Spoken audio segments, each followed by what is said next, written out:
മന്തിയുടെ സാധനങ്ങളാണ് 4 ഉള്ളി, 2 ക്യാപ്സിക്കം, ഒരു 10 പച്ചമുളക്. ഇത് നമ്മൾ നേരത്തെ പോലെ ഗരം മസാല പൊടിച്ചത്, കഫ്സ മസാല പൊടിച്ചത്, 2 ലെമൺ, കുറച്ച് നാരങ്ങ, മല്ലിച്ചപ്പ്. ഒരു 50 ഗ്രാം കണക്കാക്കിയിട്ട് എണ്ണ ഒഴിക്കല്. ഉള്ളി, പച്ചമുളക് ഇതെല്ലാം ഒന്നിച്ചിട്ട് വയ്ക്കാം. ഇതിലെല്ലാം 2 അല്ലി വെളുത്തുള്ളി ഇട്ടിട്ടുണ്ടോ?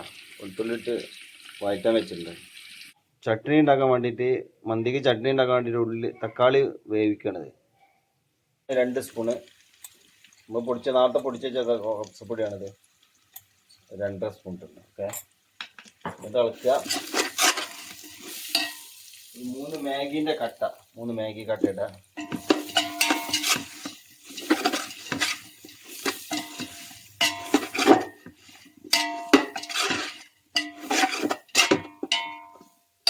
ഇനി വെള്ളം ഒഴിക്കുക.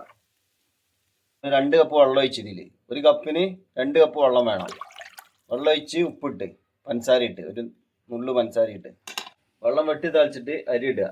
നമ്മൾ കേക്ക് വെച്ച അരിയാണ് ഇത്. വെള്ളത്തിലിട്ടൊക്കെ ഒന്നും വേണ്ട അരി ഇട്ടാ, വെള്ളം അപ്പം തന്നെ നമുക്ക് ഇട്ടാം.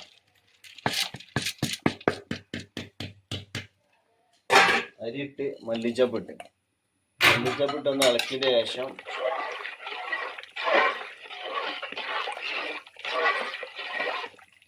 നന്നായിട്ട് ഇളക്കിയിട്ട് നമ്മൾ അലുമിനിയം ഫോയിൽ ഇതിൻ്റെ മേലെ വെക്കണം.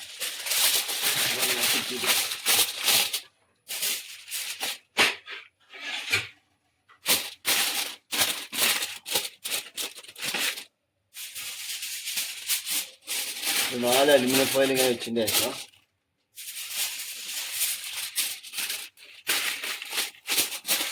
നിറയെ ഹോൾസ് ഇട്ടതിന് ശേഷം നമ്മൾ ചിക്കൻ ഇങ്ങനെ വെക്കും. ഇതിൻ്റെ മുകളിൽ നമ്മൾ മസാല കൂട്ടി വെച്ച ചിക്കനാണ്. ഒരു 5 മണിക്കൂർ മുമ്പ് മസാല കൂട്ടി വെച്ച ചിക്കന് ഇങ്ങനെ വെച്ചതിന് ശേഷം, ചിക്കൻ ഫുള്ള് വെച്ചതിന് ശേഷം അതിൻ്റെ മേലെ നമ്മൾ പിന്നെയും ഫോയിൽ ചിക്കനാണ്.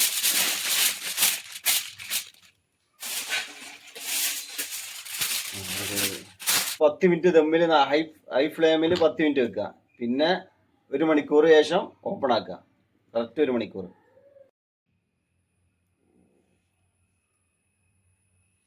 ചിക്കൻ ഇങ്ങനെ ചെറിയ എണ്ണയിൽ ഇങ്ങനെ പൊരിച്ച് മാറ്റുക.